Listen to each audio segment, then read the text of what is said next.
Há muito tempo atrás, mas há muito tempo atrás mesmo, na época ainda da construção da cidade de Teresina, uma mulher negra chamada Maria ousava sair altas horas da noite com um vestido branco, passeando pelas ruas da cidade. Quando Maria avistava um homem que andava também vagando na noite, ela virava para ele e dizia: você pode me dar um fogo para acender o meu cigarro? Ela devia dizer mais ou menos assim: ei, me dá um cigarro. Ei, me dá um fogo. Acende o meu cigarro.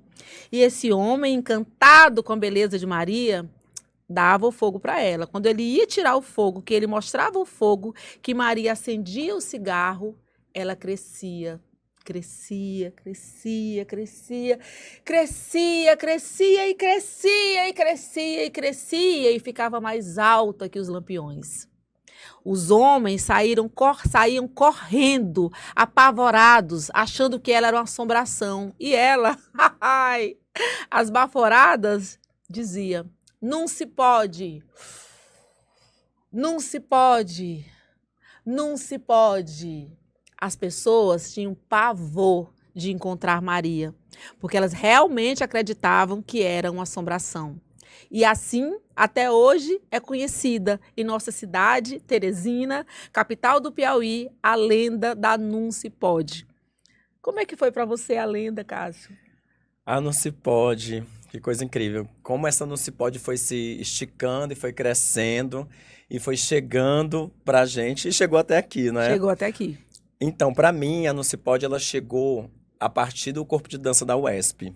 Eu fazia universidade lá e o corpo de dança era um projeto da professora Solange Lages e lá a gente experimentava as lendas, né? A gente tinha um grupo de dança folclórica e dançávamos as lendas. E uma das lendas foi a lenda da Não Se Pode. E aí foi muito interessante porque à medida que eu ia ouvindo a música da Não Se Pode, a gente ia montando o trabalho todo, eu ia conseguindo visualizar ali o centro de Teresina, que foi onde eu estudei. Então eu conseguia visualizar ali a Rua Paissandu, visualizar a Praça da Bandeira, a Praça Pedro II, né? Então como a gente ia se transportando assim, é interessante como essa lenda, ela nos ajuda a dizer, né, que ao mesmo tempo, né, que ela não pode, ao mesmo tempo ela pode, ela afirma. Então eu acho que é muito bonito, é uma forma assim, foi uma forma muito poética de me relacionar com a cidade de Teresina. Eu que venho de outra cidade e vim morar no Piauí. E para mim foi muito interessante também, assim, porque desde que eu me entendo por gente, se eu falar para ti assim agora, como é que a lenda da Não Se Pode chegou até você, Luzia? Eu não sei, assim, porque eu acho que quando eu me entendo por gente, eu já me entendo com a lenda. Eu lembro que as minhas tias contavam, a minha avó contava, não pode andar altas horas da noite, não, você vai ver, Não Se Pode. E eu ficava pensando, aí depois que eu comecei a fazer arte, a lenda era uma coisa forte e viva, né? E aí, quando eu fui montar no Balé Folclórico do Piauí, de Teresina, que eu era diretora, eu inventei de montar a lenda da Não Se Pode. E aí eu fui conversar com o professor Paulo Machado, historiador, uma pessoa incrível aqui da nossa cidade. E ele conversou comigo, com toda a equipe de bailarinos, muitas horas, e ele nos explicando que a lenda... a lenda, ela diz respeito à construção da cidade real, né? Das pessoas escravizadas que vieram de Oeiras para construir a cidade. Inclusive, na oralidade que ele nos apresenta, né? Ele fala das pessoas que construíram grandes prédios, que fizeram projetos que bordavam, que eram carpinteiros, que eram negros, que eram pessoas escravizadas que eram muito talentosas e eram muito inteligentes, né? E que não tem esse passado, não é reconhecido. São invisibilizadas, né? E aí ele falava assim, que dentre elas, a Não Se Pode. E ele dizia, Não Se Pode, Luzia, era uma mulher negra. E aí, para mim, foi muito interessante, porque eu comecei a montar e aí a gente foi trabalhar a perna de pau, trabalhei com a Cleidinha, como a primeira Não Se Pode, depois a Drica Monteiro, e aí a gente montou a Não Se Pode, mas já com essa ideia de que ela era uma mulher negra, que ousava, né? Porque antigamente tinha as leis que não podiam, os negros não podiam sair depois das altas horas da noite. Eu li isso no livro do professor, do Monsenhor Chaves, né? Quando ele fala de Teresina. E aí, montar Não Se Pode com essa concepção de que era uma mulher negra foi muito interessante para mim. Essa assombração que cresce, cresce, cresce, cresce, cresce. E ao mesmo tempo que ela cresce e se expande em beleza, em luminosidade, ela se expande também em solidão, né? Sim. E aí, quando eu conecto com a solidão das mulheres negras, e aí eu tô aqui já para fazer a conexão com a nossa obra de hoje, que é Tudo Sobre o Amor, de Bell Hooks, essa escritora incrível, escritora, historiadora, ativista, antirracista, anticapitalista, que escreveu mais de 40 livros, né, na sua vida toda, nos presenteia com essa obra. E Tudo Sobre o Amor chega para mim assim, num momento em que eu já estava quase que não acreditando mais no amor da humanidade. E aí foi assim que essa obra chegou para mim, e muito feliz a gente estar fazendo essa conexão hoje da obra com essa lenda. E que é interessante a gente pensar assim, como a Não Se Pode, né? Ela é esse recorte desse amor que é negado na cidade, né? Quando a gente para pensar nessa geografia do que se estabelece a Não Se Pode, a gente começa a compreender ali o que acontecia ali pela zona do teatro, da praça, o lado da praça que só podiam andar os brancos, o lado da praça que só podiam andar as pessoas periferizadas, né? E como a Não Se Pode, ela tá desse outro lado da praça, que é essa praça que se estende para a Rua Paissandu, para a Avenida Maranhão. Então, é muito importante para a gente costurar essa narrativa da Não Se Pode com o livro da Bell Hooks, né, com essa obra, Tudo Sobre o Amor, porque é também falar sobre esse amor que muitas vezes nos é negado, né? Quem tem direito ao amor, quem tem direito de viver amor, né? E quais são as ideias de amor que a gente tem a partir às vezes, dessa fantasia que existe, né? De amor romantizado, né? De amores que são cristalizados e que muitas vezes a gente não consegue dilatar. Então, acho que a obra vem para a gente poder fundamentar também essa lenda da Não Se Pode a partir de uma outra perspectiva, a partir de uma perspectiva que humaniza.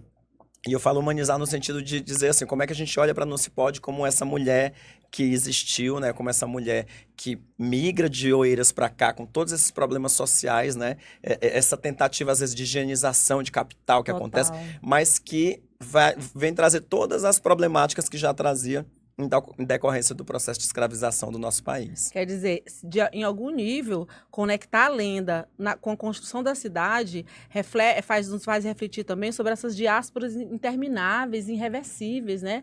A gente nunca pensou Não Se Pode ser uma mulher da diáspora negra. A Não Se Pode, Sim. então, é uma mulher negra da diáspora negra no Piauí. Sim. E aí, falando em Bell Hooks, eu estava aqui lembrando que super importante a gente trazer essa obra, porque eu acho que na atualidade, eu sinto e eu vivo isso, e nós estamos vivendo isso. O amor é como uma assombração, né? O amor é como uma assombração. Quando o amor ousa sair, quando ele ousa aparecer, ele realmente assusta. Atualmente, ele realmente assusta. E aí, falando de Bell Hooks, tem uma coisa muito legal que eu acho que costura com isso que você traz, sim, que ela diz assim, como é importante a gente pensar o amor como clareza, né? Como o amor ele deve ser claro. Porque muitas vezes o amor ele fica num lugar que é intocável, que para eu amar alguém, eu tenho que ter uma afeição muito gigantesca por alguém. E aí ela vai trazer para um outro lugar, assim, né? De como é que a gente deixa o amor em um lugar claro no sentido de ser falado, de ser dito, de ser praticado. Acho que refletir sobre isso, né? De como nomear esse amor, como nos torna potentes, assim, na ideia total, de nos total. revolucionar em relação a essa prática do amor. Exatamente. Ainda só para trazer um pouquinho mais da Bell Hooks, porque ela é uma das intelectuais negras mais importantes do mundo, né? Ela é uma mulher que lançou mais de 40 livros, e assim, o nome dela não é Bell Hooks, é Sim. Gloria Jean Watkins. Essa mulher, e ela, quando ela cria esse pseudônimo de Bell Hooks, é para, na verdade, fazer uma homenagem à avó dela. Eu pesquisei avó, em alguns lugares eu encontrei bisavó. Mas a real mesmo é que ela usa a ancestralidade como uma tecnologia de sobrevivência. Sim. E aí eu fico pensando na coisa da lenda, né? Da não se pode. Muitas vezes a gente brinca com coisa da não se pode, mas é tão enraizado na gente a coisa da ancestralidade a partir dessa lenda. E se a gente conecta isso com a ideia de que ela era uma mulher negra, isso me anima muito para pensar a nossa ancestralidade. E aí, quando a gente entra realmente na Bell Hooks, né, Cássio? Quando a gente pensa nessa primeira ideia que ela diz assim, que isso que você falou, a gente tem que desmistificar a ideia de amor. Quando ela traz a ideia de justiça, não pode haver amor sem justiça. E aí ela vai dizer uma coisa que eu achei, assim, muito surpreendente, que não sei como é que isso bate em ti, mas, assim, muito doloroso também, porque ela diz que descobre que ela disse assim, eu entendi que ninguém pode viver sobre o amor ainda na infância. Aí eu fiquei, nossa, que maravilha. Ela disse assim, mas porque me tiraram o amor. De repente, eu era super bem tratada e amada. E, por um momento, eu não era mais a preciosa.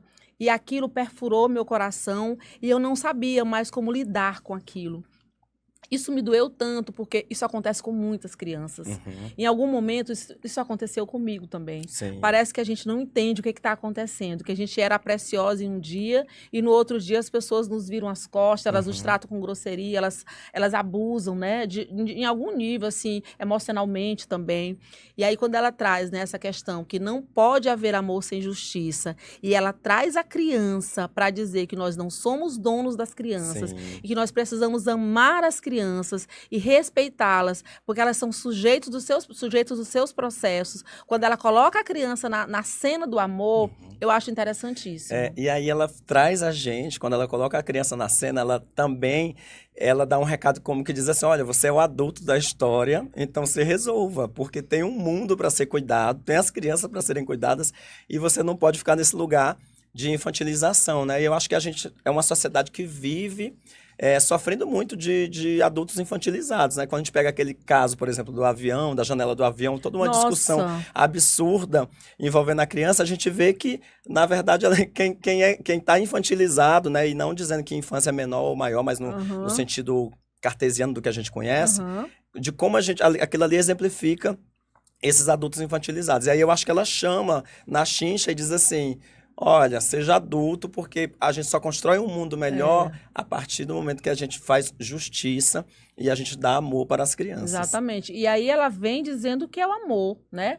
Porque a grande sacada do livro para mim é ela dizer assim, ó, a gente precisa enfrentar a questão do amor nesse mundo atual. Sim. E aí essa coisa da criança do avião, né? Quando eu vi essa cena, eu fiquei assim, meu Deus, eu não sabia o que tinha me chocado. Se era todo mundo começar a gravar a moça que não queria dar a vaga do avião, e a criança gritando, e não sei o quê. Mas, na verdade, eu só vim compreender isso depois da leitura de Bell Hooks, é que aquela criança estava sendo negligenciada.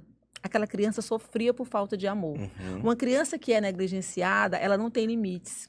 né? E aí a gente vai olhar para uma outra face do amor que Bell Hooks traz, né? Que é a questão do comprometimento. Sim. Se eu me comprometo com a criança que eu coloco no mundo, ou que eu aceito como minha criança, eu preciso estabelecer limites, Sim. que não tem nada a ver com abuso, não tem nada a ver com agressividade, ao contrário, tem a ver com comprometimento, afeição, cuidado. Aquela criança, Cássio, eu adorei esse exemplo, porque aquela criança, ela padece de amor, aquela Sim. criança padece de amor.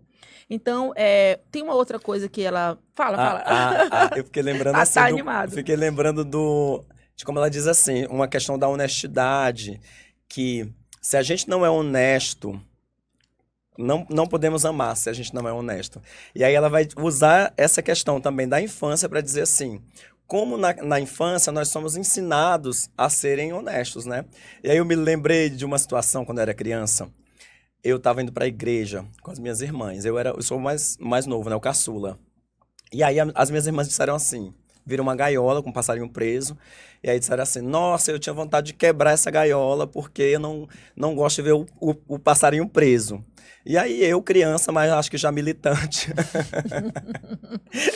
um belo dia estava em casa e o meu primo fez uma gaiola e eu quebrei a gaiola. E aí, quando eu quebrei a gaiola, eu fui mostrar para minhas irmãs que eu tinha quebrado a gaiola. E aí, elas foram contar para minha mãe. Aí, a minha mãe pegou um cipó.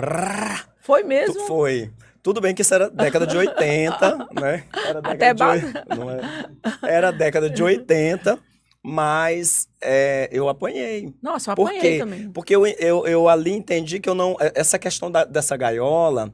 E aí não é uma crítica que eu tô fazendo, é no sentido assim, de como a gente entende que que é errado o passarinho estar preso, e aí depois, quando isso acontece no nosso lar, aí não é errado, né? Não é errado, exato. exatamente. Então, eu acho que são questões para a gente pensar enquanto adultos, de como essa honestidade que a gente tanto cobra das crianças, de como essa honestidade tem que partir da gente enquanto adulto, né? Por isso que a criança, ela provoca, ela diz assim isso. Ainda teve um detalhe.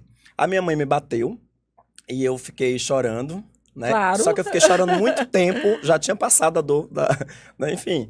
E aí ela veio me perguntar o que foi que aconteceu. Porque eu tava chorando, se tava doendo ainda. Aí eu disse, não, eu tô chorando porque a senhora não me pediu desculpa. Ela já catou, né? Foi. Mas porque ela me ensinou a pedir desculpas. Sim. Ela me ensinou que quando eu brigasse com um irmãozinho, com um coleguinha, tinha que pedir desculpa. Então, assim, essa honestidade que a gente prega para as crianças aprendem. E a gente tem que aprender com as crianças, porque as crianças elas vão cobrar.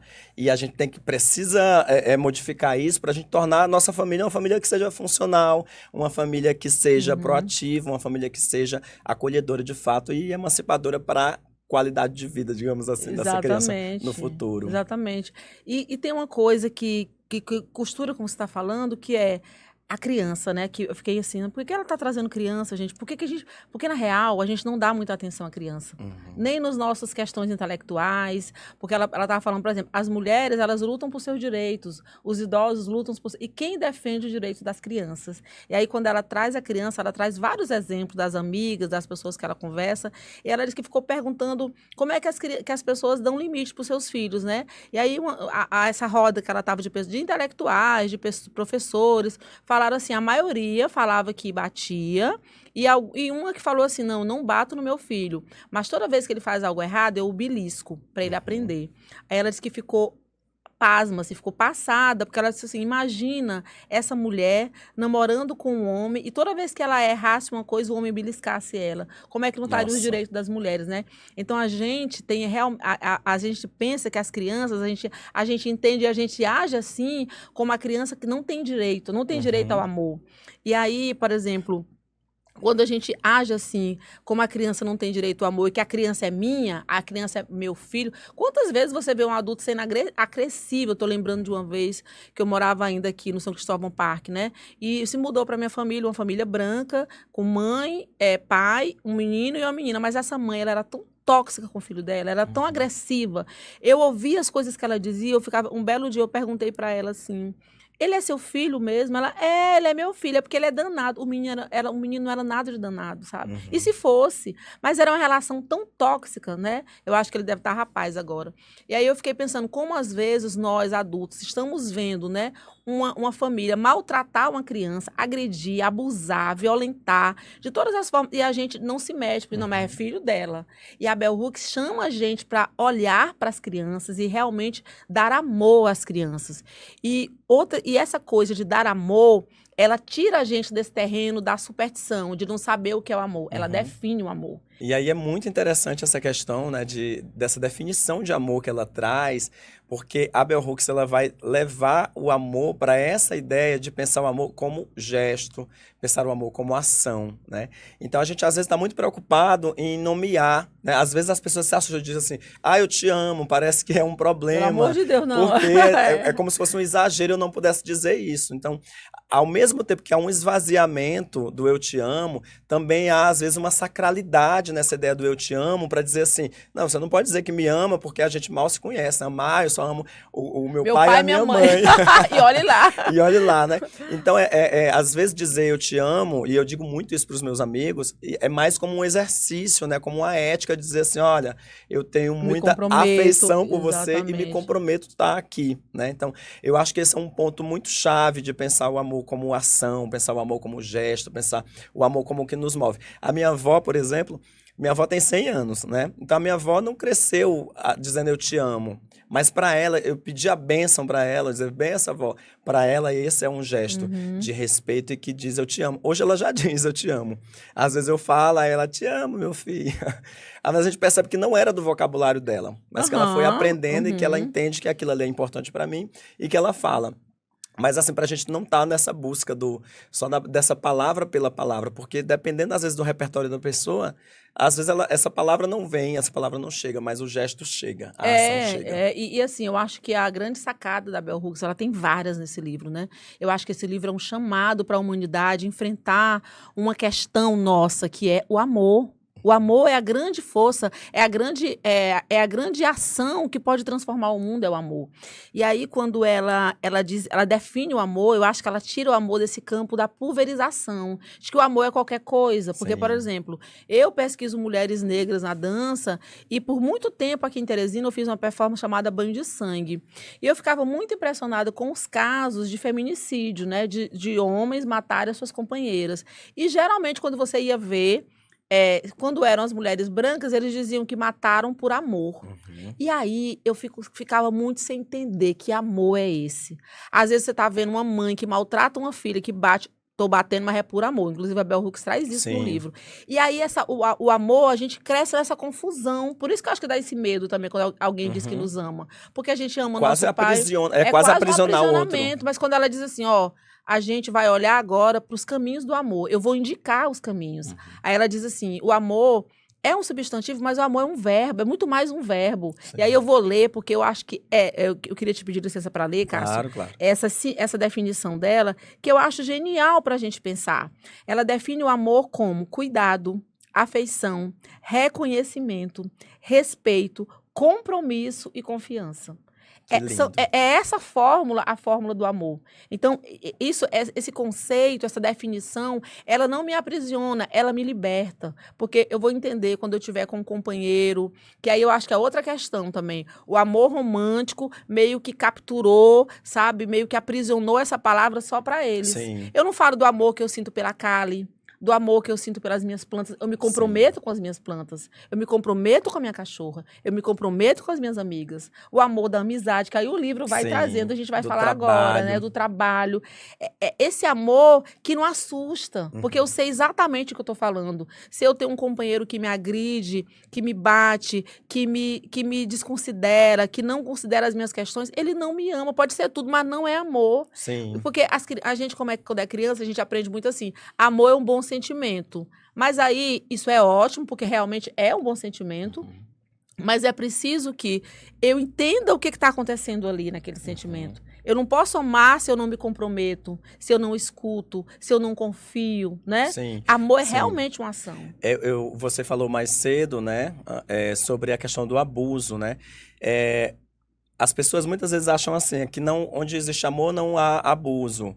Mas, geralmente, na condição adoecida do que a gente vive na sociedade, às vezes essas duas características estão juntas. Porque a gente naturaliza, né? Então, às vezes, um pai aprisiona um filho e diz assim, eu tô fazendo isso porque eu te amo. Então, o filho naturaliza esse abuso, naturaliza a violência no sentido de que, não, eu tô fazendo isso porque é assim. Às vezes, muitos homens, né, que agridem mulheres, muitas vezes viveram isso dentro dos seus lares. Então, eles aprenderam essa forma de amor, né? E que é totalmente equivocado, obviamente, que não é amor. Né? Que não é amor, né? Porque o que ela diz é o contrário.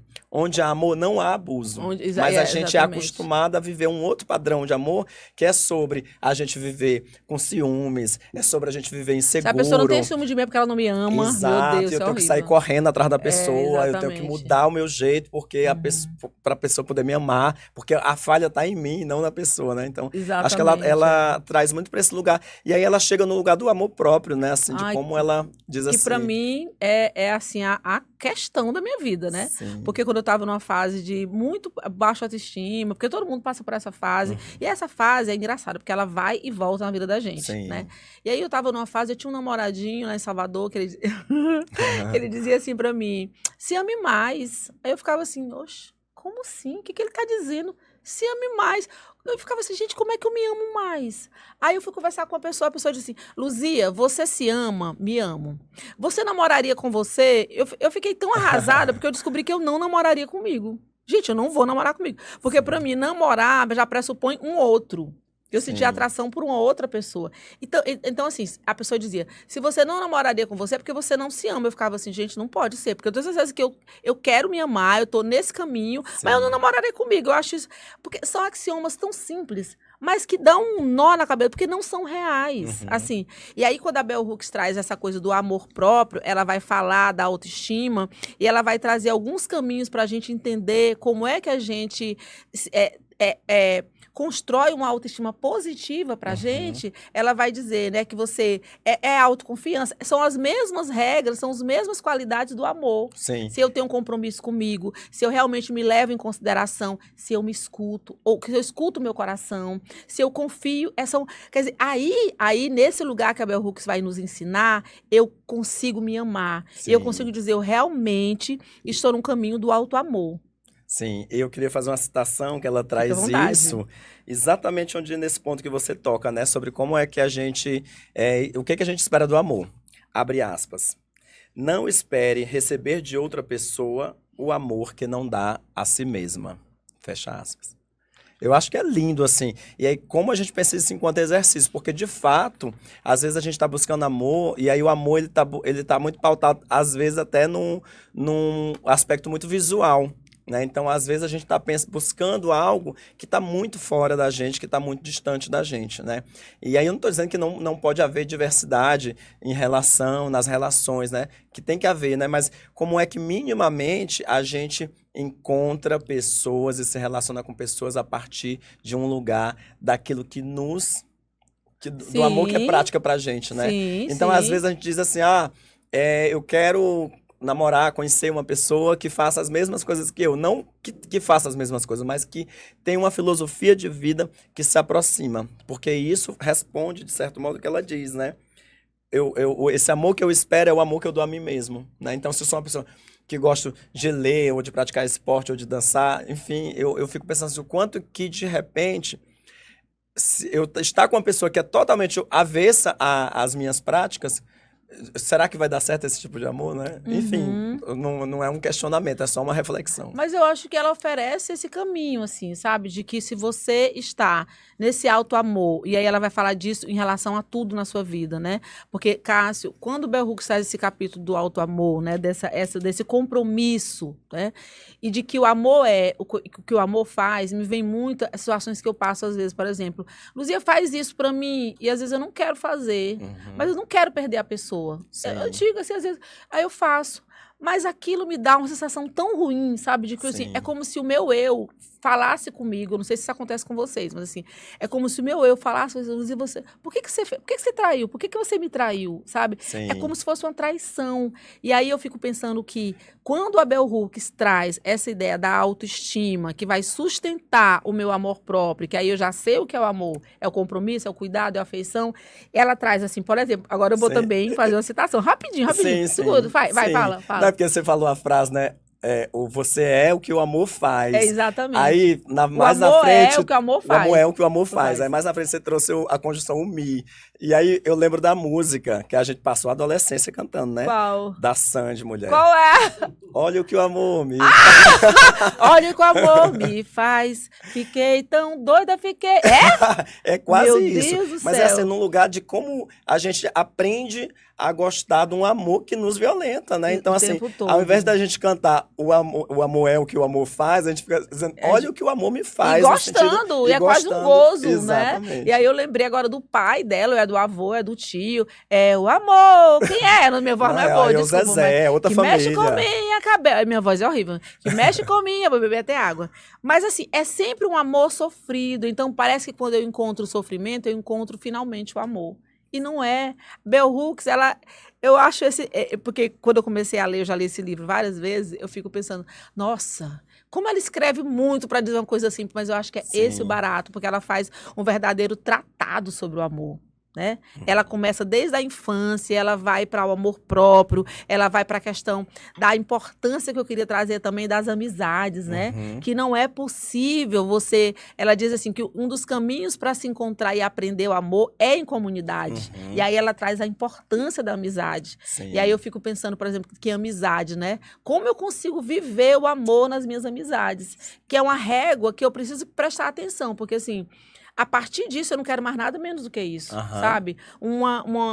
As minhas amizades, a maioria das minhas amizades, eu realmente posso viver o amor. Eu vivo o compromisso, eu vivo a escuta, a honestidade, a gente mesmo, a afeição, a troca. É tão bom, sabe? Não tem o ciúme. Por que esse amor da amizade não pode se expandir? Sim, por que você é minha amiga e eu tenho um outro amigo e esse outro amigo não pode ser meu amigo porque você é minha amiga, né? Exatamente. Tipo, como o amor vira um amor ciumento também de amizade. Esse amor ciumento não é amor. É outra coisa, mas não é amor. Não é. E assim, como essa ideia do amor da amizade, que eu tenho, por exemplo, com a Andréia Barreto, aqui de Teresina, se eu passo um mês sem ver a Andréia, mas não tem cobrança. Sim. Ela nunca vai me dizer, Luzia, por que você não me falou? Isso nunca vai acontecer. Quando a gente se vê, é sempre uma festa. Por que esse sentimento que eu tenho pela Andréia não pode ser transportado para minha família, para o meu companheiro? Por que os amores românticos não podem viver um amor desse jeito? Sim. Por que muitas amigas minhas, quando estão namorando, param de falar comigo?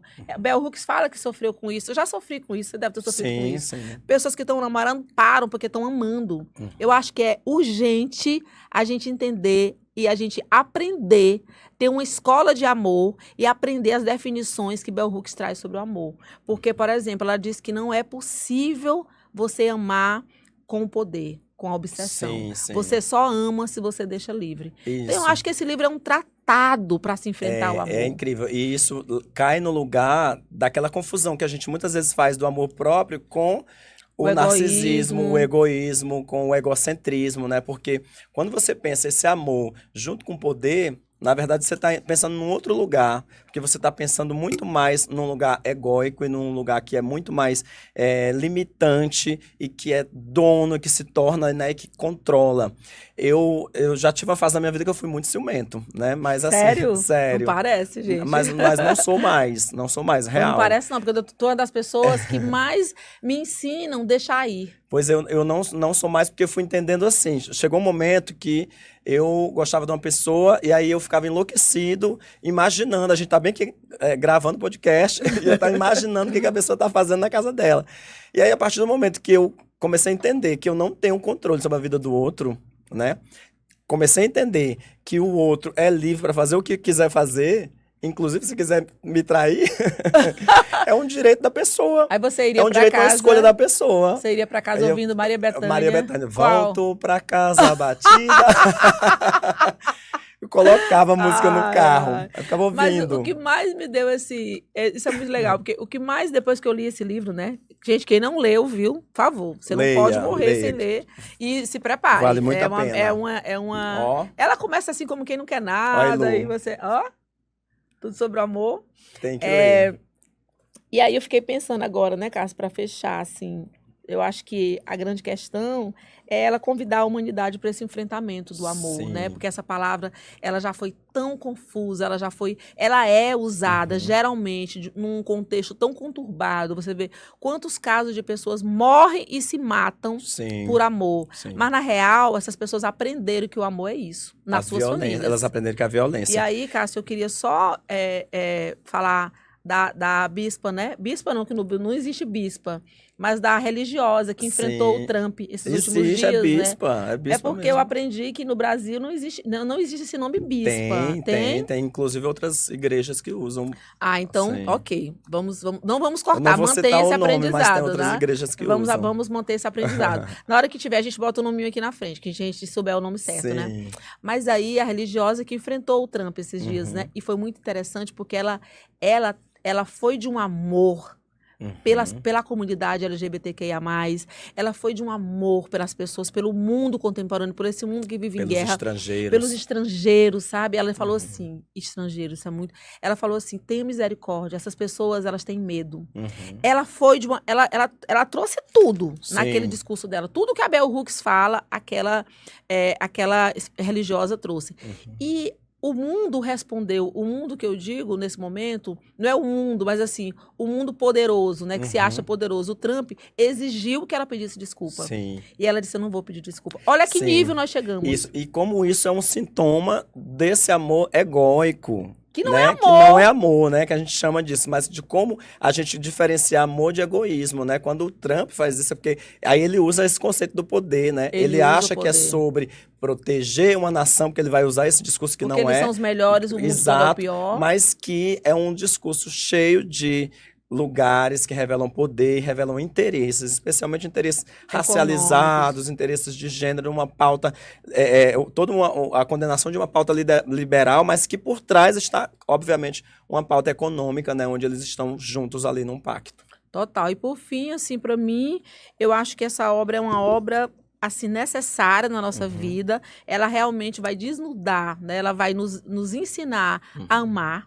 Porque o amor é a força maior que pode existir no mundo todo, é o amor. Sim. Eu estou muito feliz com essas obras que a gente está estudando aqui. Esse livro da Bell Hooks, para mim, é um livro necessário e muito feliz de abrir o nosso podcast com ele. Fala, meu bem. E aí, como ela finaliza trazendo a ideia de cura, né? Total. E aí, essa ideia de cura no sentido de como a gente pode sim entender as opressões, né? Ela vai deixar muito de uma forma para dizer assim, a criança que foi traumatizada nunca mais. Não, ela não diz isso, pelo contrário. Mas que muitas vezes a gente precisa, às vezes, de um processo terapêutico, às vezes a gente precisa de uma amizade, a gente precisa de uma leitura como esse livro, para a gente poder compreender e entrar nesses processos, né? Porque a cura, ela só vem com a gente mesmo, né? Ela só vem no sentido da gente tomar essa decisão, e que tudo que está fora, como a terapia, enfim, seja o que for, ela está num processo ali que vai corroborar com esse processo de cura. Eu acho bonito que ela diz assim, no final, né, sobre como a gente pode buscar a cura nos nossos ancestrais, na nossa religiosidade, né? E aí ela traz os anjos para falar aqui, mas que a gente pode pensar sobre os nossos guias orixás, espirituais, nossos orixás, né? Sobre a religiosidade, como atravessa cada um de formas diferentes, né? E aí ela diz que esse amor ele é coletivo, né? E aí eu fico pensando assim, como é que a gente trata isso para falar de amor, fala de amor para tratar esse amor que foi negado a essa não se pode, mas que ao mesmo tempo, quando ela diz assim, não se pode, ela afirma quem Exatamente. ela é, porque ela afirma o amor dela por ela e o amor dela de ser livre e de ser uma transeunte dentro dessa narrativa teresinense. E de um corpo feminino negro que se expõe, né? Sim. E que por vezes anda ali na altura dos humanos, mas por vezes cresce, depois esse movimento todo, né? Sim. Que eu acho que é bem o amor também. É bem o amor. E obrigado É muito amor a gente tá Ai, aqui muito junto. amor, a gente tá junto nesse sofá, nesse cenário. Que lindo. Que lindo, que venha mais, muito, muito. Espero o próximo, gente, não é isso? Até o próximo Até o episódio. próximo episódio, gente. Muito amor pra vocês. Axé.